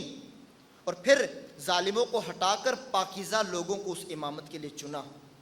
اور قرآن کریم میں کیا ارشاد فرمایا کہ ہم نے اسحاق اور یعقوب کو امامت عطا کی ہے، آل ابراہیم کو امامت عطا کی ہے۔ اور وَكُلًّا جَعَلْنَا صَالِحِينَ، اور قیامت تک جو امام ہوگا اسے ہم نے صالحین میں سے قرار دیا ہے، صالح ہوگا، گمراہ نہیں ہوگا، گنہگار نہیں ہوگا۔ مومنین اکرام، وَجَعَلْنَاهُمْ أَئِمَّةً يَهْدُونَ بِأَمْرِنَا، اور ہم نے ان کو امام بنایا ہے، یہ ہمارے امر کی ہدایت کرتے ہیں۔ اللہ نے امام بنایا ہے، اللہ نے ان کو امامت عطا کی ہے۔ وَأَوْحَيْنَا إِلَيْهِمْ فِعْلَ الْخَيْرَاتِ وَإِقَامَ الصَّلَاةِ وَإِيتَاءَ الزَّكَاةِ، یہ لوگوں پر آ کر کیا کریں گے؟ ان کو ہم نے فعل الخیرات کی وحی کی ہے، بہترین امور ان کے سپرد کیے ہیں۔ یہ نماز کو قائم کریں گے، یہ زکوٰۃ ادا کروائیں گے، نظام قائم کریں گے، حکومت کریں گے، اللہ کی حاکمیت کو اللہ کے بندوں پر نافذ کریں گے۔ وَكَانُوا لَنَا عَابِدِينَ، اور یہ ہمارے بندے ہیں، یہ عبد خدا ہیں، یہ لوگوں کی مرضی سے اللہ کا دین تبدیل نہیں کرتے، یہ اللہ کی مرضی کو عملی کرنے کے لیے ذبح ہو جاتے ہیں۔ آپ جانتے ہیں حضرت یحییٰ علیہ السلام کو درخت کی چھال میں ڈال کر کاٹ دیا گیا تھا، جن کا تذکرہ امام حسین علیہ السلام بار بار کیا کرتے تھے۔ کتنے انبیاء کو نعوذ باللہ گدھوں کی کھال میں ڈال کر جلا دیا جاتا تھا۔ بنی اسرائیل نے یہ کام کیا کہ صبح طلوع فجر سے لے کر طلوع آفتاب کے درمیان 70 انبیاء کو قتل کرتے تھے، شہید کرتے تھے، اور اس کے بعد بازاروں میں اس طرح کاروبار کرتے تھے جیسے انہوں نے کچھ بھی نہیں کیا۔ وہ سب کون تھے؟ کانوا لنا عابدین، یہ سب اللہ کے بندے تھے۔ انبیاء اللہ کے بندے ہیں، ائمہ اللہ کے عبد ہیں، عبودیت کے مقام میں سب سے بالا تر ہیں۔ نعوذ باللہ آج ایک طبقہ ممبر پہ غالی مشرک ائمہ اہل البیت علیہم السلام کو جب غلوف پر لے جاتا ہے تو مومنوں ان کو اپنا مت سمجھو. یہ دشمن کے ایجنٹ آپ کی صفوں میں گھس کر آپ کو بھی اہل البیت علیہم السلام سے دور کریں گے, دوسروں کو بھی اہل البیت علیہم السلام سے دور کریں. امام فرماتے ہیں فلم تزل فی ذریتہ یرثھا بعض عن بعض قرنا فقرنا حتى ورثها اللہ تعالی. اب اس کے بعد ایک طولانی مقام پہ امام نے فرمایا کہ آخر اللہ تعالیٰ ہر صدی میں اپنے جانشینان بھیجتا رہا, خلفاء بھیجتا رہا, جو ابراہیم علیہ السلام کی ذریت سے آ کر لوگوں پر امامت کرتے رہے, یہاں تک کہ وہ وراثت رسول اللہ صلی اللہ علیہ وآلہ وسلم تک آ پہنچی. اللہم صلی علی محمد. کو اللہ تعالیٰ نے وہ امامت عطا کی, فقلدها علیاً بامر اللہ تعالی علی رسم ما فرض اللہ. اللہ نے جو ابراہیم کی دعا قبول کی تھی, رسول اللہ نے اپنے جانے سے پہلے علی ابن ابی طالب کے حوالے امامت کر دی. کس کے حکم سے؟ اللہ کے حکم سے. علی علیہ السلام امام ہے, حاکم ہے, خلیفۃ الرسول ہے. مومنین اکرام, ہم یہ نہیں کہتے کہ اس لیے چونکہ داماد رسول ہے, نہ, اس لیے چونکہ اللہ نے علی کو امام بنایا ہے.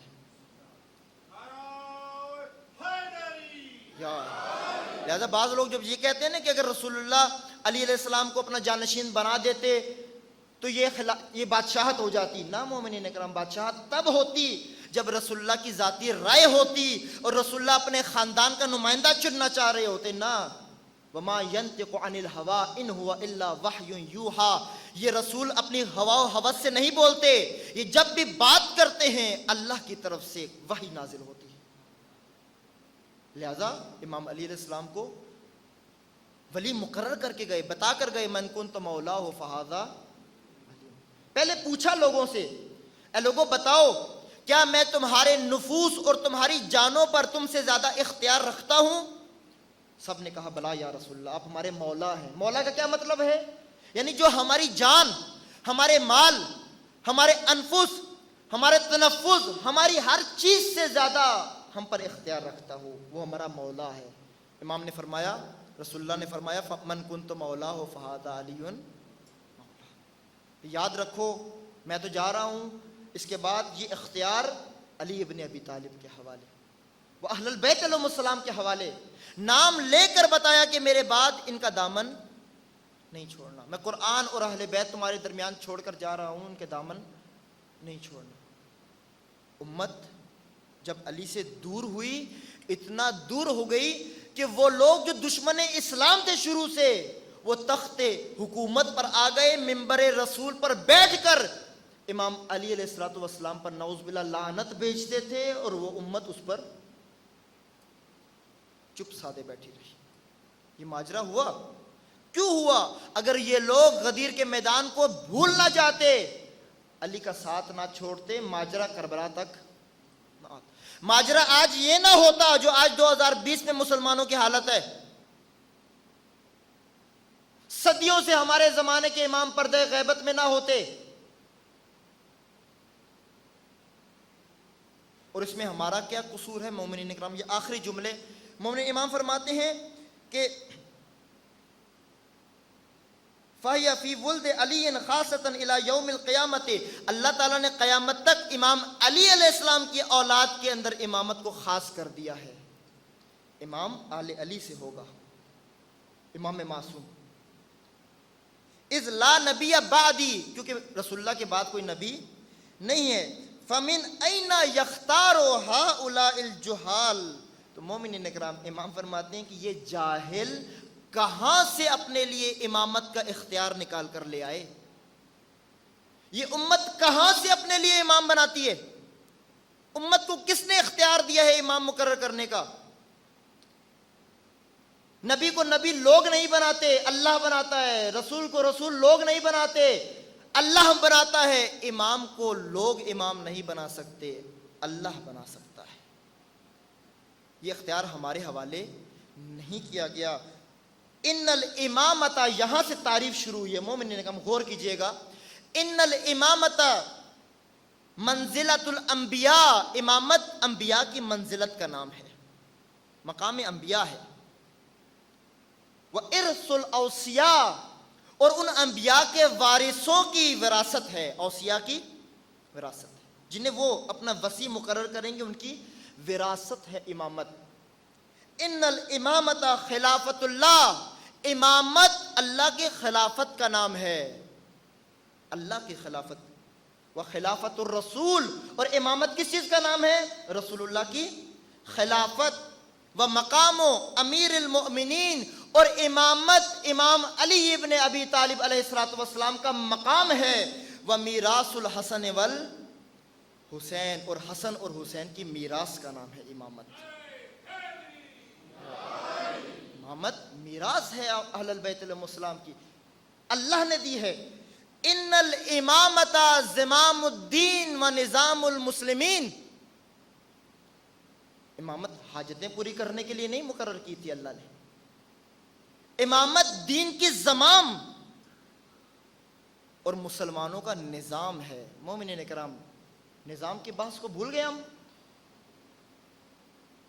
جمہوریت کے اتنے دل دادا ہوئے کہ قرآن کریم سے جمہوریت کو ثابت کرنا شروع کر دیا. اہل سنت برادران سے ہمیشہ ہمارا اختلاف رہا ہے، اور اختلاف علمی طور پر ذکر کرنا کوئی غلط بات نہیں ہے. آپ ان کے مقدسات کی بے حرمتی مت کریں. فتاوی ہے ہمارے مراجع اعظام کے، خصوصاً رہبر معظم کا، کہ ان کے مقدسات کی بے حرمتی کرنا، ان پر لعن طعن کرنا حرام ہے. زوجات رسول پر لعن طعن کرنا نعوذ باللہ حرام ہے. یہ حرام کام انجام نہ دے.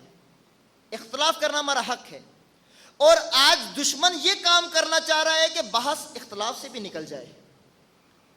آج بنو امیہ کو جس انداز میں پیش کیا جا رہا ہے تاکہ یہاں سے شیعہ سنی یہ ثابت کرنے میں لگ جائیں کہ بنو امیہ غلط ہیں یا صحیح ہیں، اصل بحث امامت کو بیچ میں سے نکال دیا جائے. امامت پر کوئی بحث نہ ہو، کوئی آدمی اشکال کر ہی نہ سکے، صحابہ پر بات ہی نہ ہو.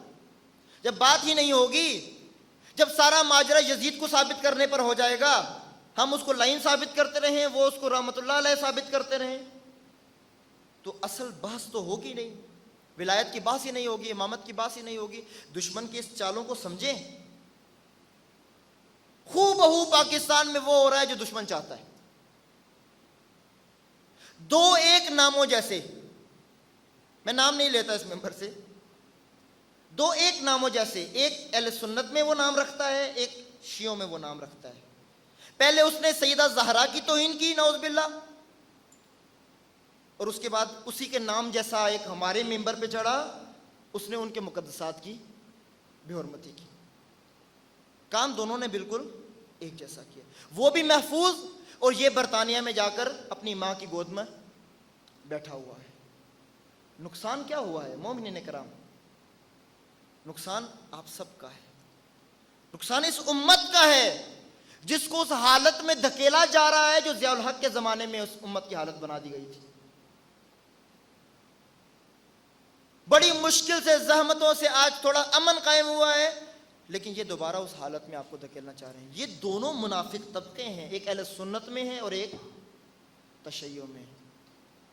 ہر ممبر پہ چڑھنے والا شیعہ نہیں ہوتا، ہر نعرہ حیدری لگانے والا شیعہ نہیں ہوتا. مومنین کرام، ہر صحابہ کا نام لینے والا سنی نہیں ہوتا. اگر سارے ٹھیک ہونے تھے تو قرآن کریم کو کیا ضرورت تھی سورہ منافقون نازل کرنے کی؟ اتنی شدت سے منافقوں کا ذکر کیا، شدتوں کے عذاب کا ذکر کیا، ان کے منافقوں کے عذاب کا ذکر کیا، ان کی صفات کو کھول کھول کر پیش کیا تاکہ قیامت تک آشنا رہو کہ تمہاری صفوں میں گھسیں گے. انہیں اپنا مت سمجھ. ناسبی جو دشمن اہل بیت ہے، جو اہل بیت کے دشمنوں کی تعریف کرتا ہے، اس کا سنیت سے کوئی تعلق نہیں، وہ سنی نہیں ہے. سنی وہ ہوتا ہے جس کے دل میں محبت علی و آل علی ہو.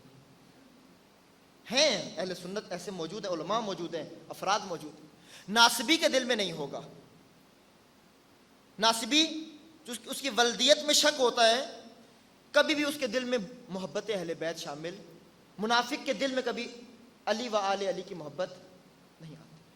ناسبی کا سنیت سے کوئی تعلق نہیں ہے. اور غالی اور نصیری کا جو نعوذ باللہ اہل البیت علیہم الصلوۃ والسلام کو الوہیت پر لے جاتے ہیں، رازقیت پر لے جاتے ہیں، خالقیت پر لے جاتے ہیں، انبیاء کی توہین کرا دیتے ہیں اہل البیت علیہم السلام کے مقام ثابت کرنے کے لیے، ان کا تشیع سے کوئی تعلق۔ ہوشیار باش، علامہ اقبال کیا کر گئے تھے؟ اے کہ ناتوانی جلی را از خفی، ہوشیار باش اے گرفتار ابو بکر و علی، ہوشیار باش، تجھے تو پتہ ہی نہیں ہے کہ خفی کیا ہوتا ہے، جلی کیا ہوتا ہے، اور تو گرفتار ہو گیا ہے کہ صحابہ افضل ہیں یا اہل البیت علیہم السلام۔ نہ مومنین اکرام، جو مقام اہل البیت علیہم السلام کا ہے وہ کسی اور کا، جو مقام اصحاب کا ہے وہ ان کا اپنا مقام ہے، ان کو اپنے مقام پر رکھ کر دیکھیں، اہل البیت علیہم السلام کو اپنے، ان کا کمپیریزن نہ کیا جائے، جب ان کا موازنہ کیا جاتا ہے توہین ہو جاتی ہے۔ احتیاط سے، ہوشیاری کے ساتھ نظام امامت کو سمجھنے کی ضرورت ہے۔ مومنین اکرام، امام فرما رہے ہیں کہ امامت زمام دین اور اللہ کا نظام ہے، سسٹم ہے۔ وصلاح الدنیا وعز المؤمنین، اس دنیا کی اصلاح امامت میں اللہ نے رکھی ہے، اور مومنوں کی عزت امامت میں قرار دی ہے۔ آج مومن رسوا ہے، آج مسلمان زمین پر رسوا ہو رہا ہے، کیوں؟ چونکہ امامت کے سائے میں نہیں۔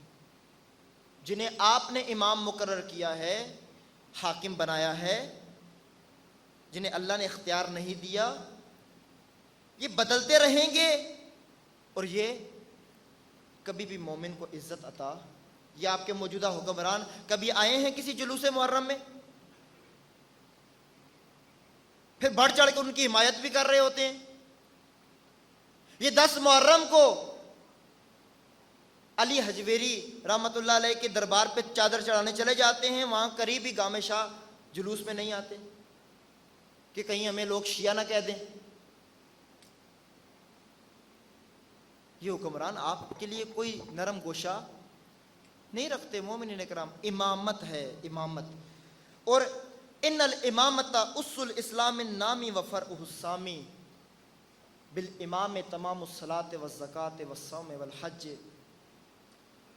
امام کے ذریعے سے نماز بھی مکمل ہوتی ہے، امام کے ذریعے سے زکوٰۃ بھی مکمل ہوتی ہے، امام کے ذریعے سے آپ کا حج بھی مکمل ہوتا ہے، امام کے ذریعے سے آپ کی عبادات مکمل ہوتی ہے، امام کے ذریعے سے اللہ کا حلال حلال رہتا ہے، امام کے ذریعے سے اللہ کا حرام حرام رہتا ہے، امامت کے ذریعے سے اللہ کی حدود معاشرے پر نافذ ہوتی ہیں، امامت کے ذریعے سے سرحدوں کی حفاظت ہوتی ہے، امامت کے ذریعے سے حقدار کو اس کا حق ملتا ہے، ظالم کو اس کی سزا ملتی ہے، امامت کے ذریعے سے عدل قائم ہوتا ہے، امامت کے ذریعے سے مومن عزت دار ہوتا ہے، فاسق فاجر رسوا ہو جاتا ہے۔ لیکن جب امامت نہیں ہوتی، مومن رسوا ہو جاتا ہے، فاسق فاجر عزیز ہو جاتا ہے، جاہل کو عزت دی جاتی ہے، عالم کی بے حرمتی کی جاتی ہے، پان فروش لوگوں کو دین سمجھاتے ہیں، فقہا کو گالیاں دی جاتی ہیں۔ آج امامت کہاں ہے؟ بس یہ مختصر ذکر کر کے آپ کی زحمتیں تمام کریں۔ عصر حاضر کی امامت، امامت کا مطلب سمجھ آ گیا نا؟ امامت یعنی اللہ کا نظام، سسٹم، جس سسٹم کے اندر آپ نے زندگی گزارنی ہے، جس کے اندر امام اللہ کی طرف سے مقرر ہوگا، لوگ اپنا امام، اور وہ امام آ کر اللہ کا دین نافذ کرے گا، اپنی مرضیاں نافذ، لوگوں کی خواہشات پر عمل نہیں کرے گا، اللہ کے دین پر، چاہے اس دین کو نافذ کرنے کے لیے اپنے جوانوں کو قربان کرنا پڑے، امام اللہ کے دین کو بچائے گا۔ ہم ہوتے سمجھوتا کر لیتے، زہرا کا بیٹا ہے، آخری وقت تک کھڑا ہے، شہید ہو گیا ہے، کٹ گیا ہے، لیکن سمجھوتا، دشمن سے ایک گھونٹ پانی کا نہیں مانگا۔ یہ عزت کیوں ہے؟ چونکہ امام ہے، امامت رکھتا ہے۔ مومنین کرام، ایک سوال اٹھاؤں گا، اس پہ آپ نے غور کرنا ہے۔ یہ ہمارا عقیدہ ہے امامت، کوئی ہمیں اس عقیدے سے دور نہیں کر سکتا۔ ہم اہل سنت کے مقدسات کی بے حرمتی نہیں کرتے، حرام سمجھتے ہیں، احترام کرتے ہیں، لیکن ہر ایک کا اپنا نظریہ ہوتا ہے، اپنی سوچ ہوتی ہے۔ ہم سنیوں کو پابند نہیں کر سکتے کہ وہ سارے کے سارے شیعہ ہو جائیں، نہ وہ ہمیں پابند کر سکتے ہیں کہ ہم سارے کے سارے سنی ہو جائیں۔ وہ سنی رہے ہیں، ہم شیعہ رہے ہیں، ہم اپنے مشترکات پر اکٹھے ہو جائیں، ایک دوسرے کے مقدسات کی بے حرمتی مت کریں، یہ امت سب سے بہترین امت بن کے نکلے گی۔ دشمن ہمیں توڑنا چاہتا ہے۔ سوال یہ ہے، رسول اللہ دنیا سے جا رہے ہیں، اپنا جانشین بنا کر جا رہے ہیں، ایسا ہی ہے نا؟ جانشین جو حاضر ہے، موجود ہے، علی علیہ السلام۔ امت غافل ہو گئی، امت نے چھوڑ دیا، ایک الگ بات ہے، لیکن امام موجود تھے۔ رسول اللہ امت کو اس کے حال پر چھوڑ کر نہیں گئے۔ چلے اس سے بھی پہلے ایک چھوٹی سی دلیل، امام حضرت موسیٰ علیہ السلام 40 دن کے لیے میقات میں گئے، پردہ غیبت میں گئے، اپنے لیے جانشین مقرر کر کے گئے حضرت ہارون علیہ السلام کو۔ 40 روز کے لیے گئے، 30 دنوں کے لیے تھی، 10 دن اضافی ہو گئے امت کے امتحان کے لیے۔ 10 دن کے اندر وہ امت گمراہ ہوئی سامری کے پیچھے، سب کے سب مل کے ہارون کو چھوڑ دیا، اور وہ ساری قوم کس کے پیچھے چلی گئی؟ اس زمانے کے سامری کے پیچھے، دشمن موسیٰ، دشمن خدا، دشمن تورات۔ رسول اللہ دنیا سے جا رہے ہیں، کیا امت کو اس کے حال پر چھوڑ کے جائیں گے؟ جبکہ رسول اللہ کے بعد اب کوئی نبی نہیں آئے گا۔ یا علی انت منی بمنزلۃ ہارون من موسیٰ الا انہ لا نبی بعدی۔ اے علی، اس امت کے اندر آپ کی میرے ساتھ وہی نسبت ہے جو ہارون کی موسیٰ کے ساتھ تھی، فرق یہ ہے کہ آپ نبی نہیں، میرے بعد کوئی نبی امام۔ جس طرح موسیٰ کے بعد ہارون امام ہے، رسول اللہ کے بعد علی امام ہے۔ تو مومنین اکرام، 10 دن کے لیے اللہ کی طرف سے جو امام ہوتا ہے امت کو اس کے حال پر نہیں چھوڑتا۔ حضرت امام عصر پردہ غیبت میں جا رہے ہیں صدیوں کے لیے، نامعلوم وقت کے لیے۔ یہ کیسے ہو سکتا ہے کہ اس امت کو اس کے حال پر چھوڑ کے چلے جائیں؟ آج کس کے پیچھے چلیں؟ بلے بازوں کے پیچھے چلیں؟ ڈاکوؤں کے پیچھے چلیں؟ وڈیروں کے پیچھے چلیں؟ ساری کی ساری پارٹیاں اٹھا کر دیکھیں آپ اس جمہوریت کی، ہیں اس لائق کہ ہم ان کے پیچھے چلیں؟ یہ سب کے سب سامری ہیں، یہ سب کے سب سامری ہیں، اپنی طرف بلاتے ہیں، اللہ سے دور کرتے ہیں۔ ایسے میں آ کر مقام ثابت ہوتا ہے خمینی بزرگوار کا۔ امام خمینی نے یہ کارنامہ کیا کہ اے لوگو، عصر غیبت میں تمہارے حالوں پر چھوڑے نہیں گئے، ائمہ ان فقہا کو تمہارے اوپر حاکم مقرر کر کے گئے ہیں جن میں تمام کامل صفات موجود ہوتی۔ وقت نہیں ہے، دن تھوڑے ہیں، ورنہ میں آپ کو ایک ایک حدیث سناتا۔ مومنین کرام، ائمہ کس شدت کے ساتھ بتا کر گئے تھے۔ ہمارے 10ویں امام فرما کر گئے تھے کہ ہمارے قائم کی غیبت کے زمانے کے اندر اگر ہمارے امین علماء، فقیہ علماء نہ ہو، روئے زمین پر ایک بھی مسلمان باقی نہ رہے، سب کے سب مرتد ہو جاتے اگر ہمارے فقہا نہ ہوتے۔ امام صادق علیہ السلام فرماتے ہیں کہ ہمارے فقہا ہماری طرف سے تم لوگوں پر حاکم ہیں، حجت ہیں، اور ہم اللہ کی طرف سے تمہارے اوپر حجت ہیں۔ وَأَمَّا الْوَاقِعَةُ الْحَادِثَةُ، حادثۃ الواقعہ، اپنے زمانے کے جو امور ہیں، فَارْجِعُوا فِيهَا إِلَى رُوَاةِ حَدِيثِنَا۔ آج تمہیں مسئلہ پیش آ رہا ہے، کس کی طرف رجوع کرو؟ ہمارے حدیثوں کے راویوں کی طرف رجوع کرو، فقہا کی طرف رجوع کرو۔ کیوں؟ فَإِنَّكُمْ حُجَّتِي عَلَيْكُمْ وَأَنَا حُجَّةُ اللَّهِ عَلَيْهِمْ۔ کیوں؟ چونکہ میں ان لوگوں کو، ان فقہا کو تم لوگوں پر حجت بنا رہا ہوں، اور میں اللہ کی طرف سے ان فقہا پر حجت ہوں۔ یہ میری طرف سے وکیل ہیں امت کے اوپر، اور تمہارے لیے ولی ہیں امت کے اوپر۔ لہذا ولایت ہر زمانے میں ہے، امامت ہر زمانے میں ہے۔ اس کے درجے بدلتے رہے ہیں. آج امام معصوم حاضر نہیں ہوں گے، غیب ہیں، پردہ غیبت میں ہیں، لیکن امام ہوگا، امامت ہوگی، غیر معصوم. یہ امامت ایک زمانہ تھا نبوت اور رسالت کے ہمراہ تھی، عصمت کے ہمراہ. وہ زمانہ ختم ہوا، امامت رہی. وہ امامت پھر اہل البیت علیہ السلام، آل رسول کے ساتھ آئی، عصمت کے ہمراہ آئی، امامت رہی. آج 2020 میں بھی امامت ہے، لیکن فقاہت کے ساتھ آئے گی. فقیہ جامع الشرائط حکم دے گا آپ کو.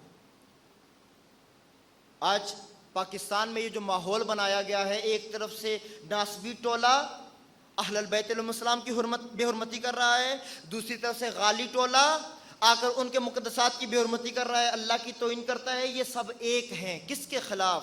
اس تشیع کے خلاف اور اس رہبر کے خلاف جس نے آج اسلام کو مسلمانوں کے لیے عزت بنا کر گھڑا ہوا ہے.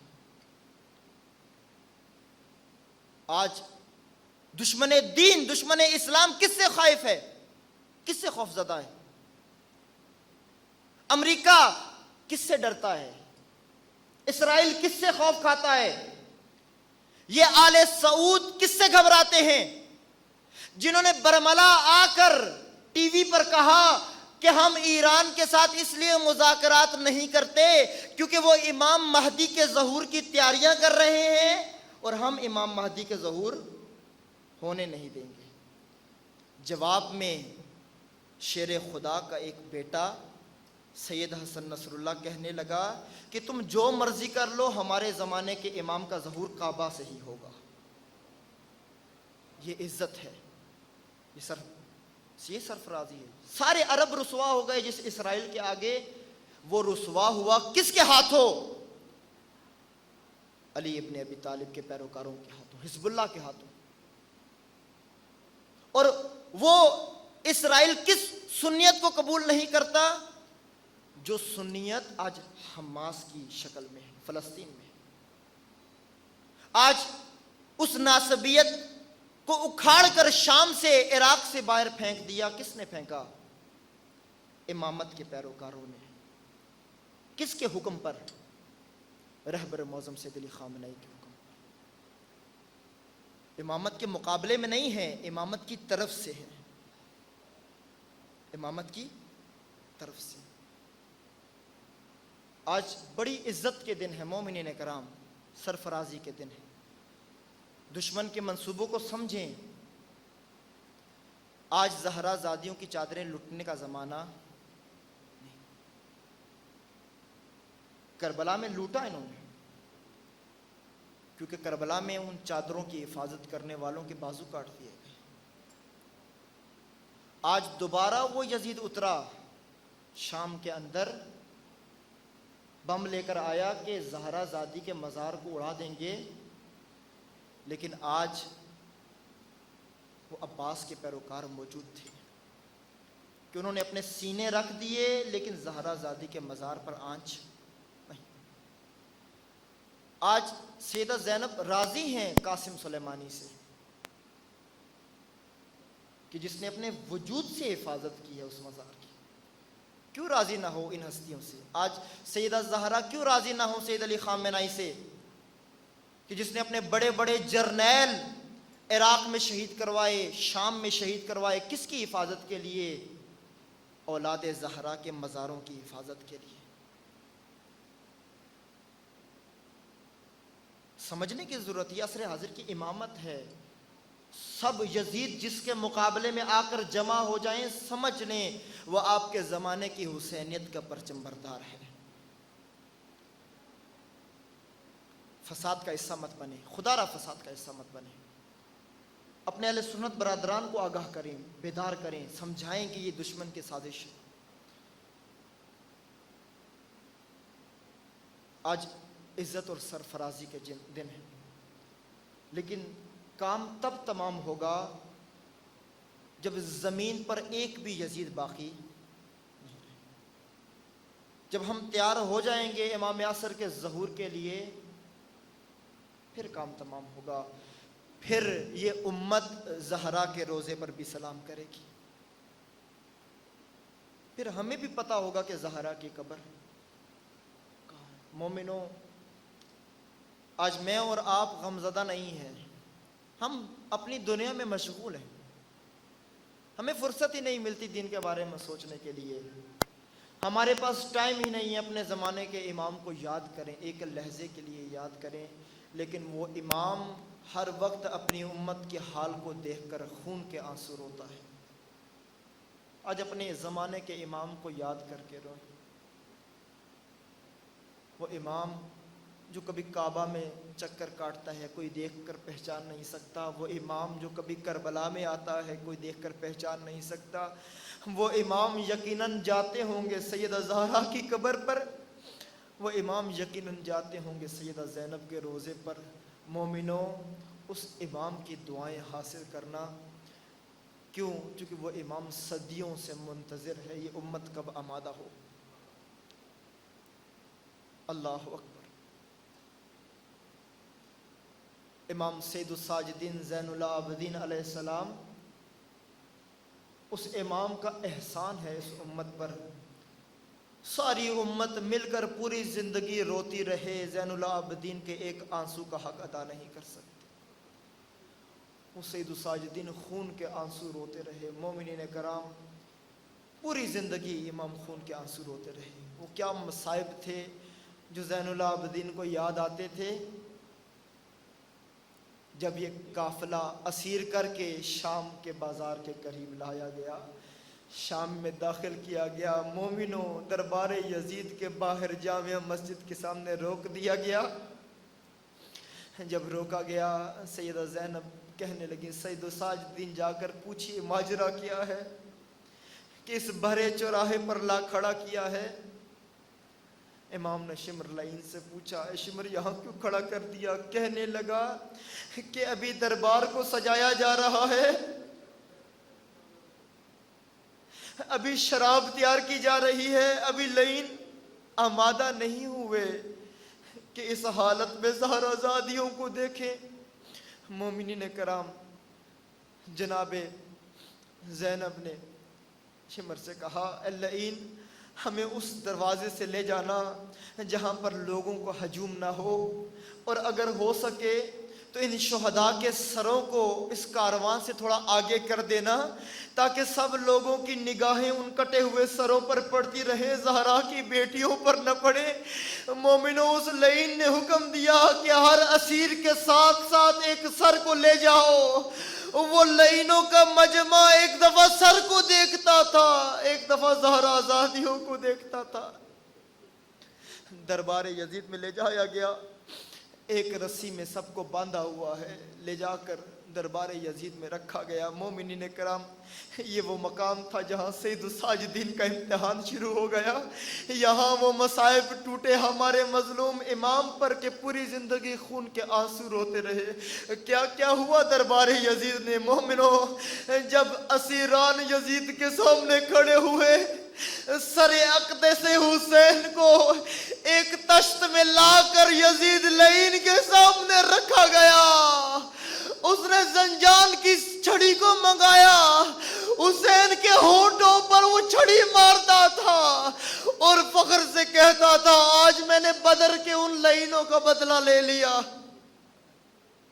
اپنے آبا و اجداد کا بدلہ لے لیا۔ مومنوں، جب وہ سر اقدس حسین کی بے حرمتی کر رہا تھا، ان شہید شدہ دانتوں کی بے حرمتی کر رہا تھا، اس چھڑی کو بار بار سر اقدس حسین پر مار رہا تھا، مومنوں، ایک صحابی کھڑا ہو کر کہنے لگا، اے لعین، میں گواہی دیتا ہوں، جس منہ کی تو بے حرمتی کر رہا ہے، جن لبوں کی تو بے حرمتی کر رہا ہے، میں نے دیکھا تھا رسول خدا ان کا بوسہ لیا کرتے تھے،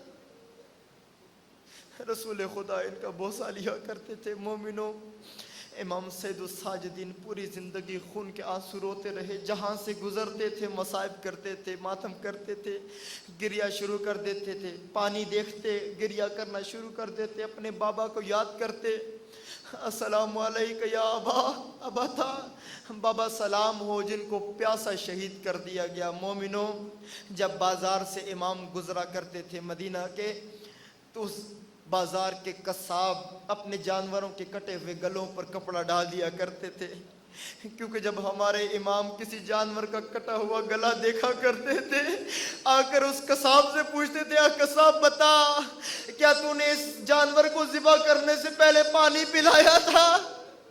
کیا تو نے اس کو ذبح کرنے سے پہلے چارہ دیا تھا؟ کیا تو نے اس کو ذبح کرنے سے پہلے خنجر کو تیز کر لیا تھا، قبلہ روک کر کے ذبح کیا تھا؟ کہتے تھے ہم آپ کے نانا کی شریعت پر چلتے ہیں، اس جانور کو پانی بھی پلایا تھا، کھانا بھی کھلایا تھا، خنجر کو بھی تیز کیا تھا تاکہ جانور کو تکلیف نہ ہو۔ میرے مولا کربلا کی طرف منہ کر کے سلام بھیجتے، سلام ہو میرے بابا حسین پر، کہ جن کے پشت پر جب خنجر چلا رہا تھا، جب شمر لعین سوار ہوا اس خنجر سے چلا رہا تھا جس کی دھار تیز نہیں تھی، ان لعینوں نے بابا کو قتل کرنے سے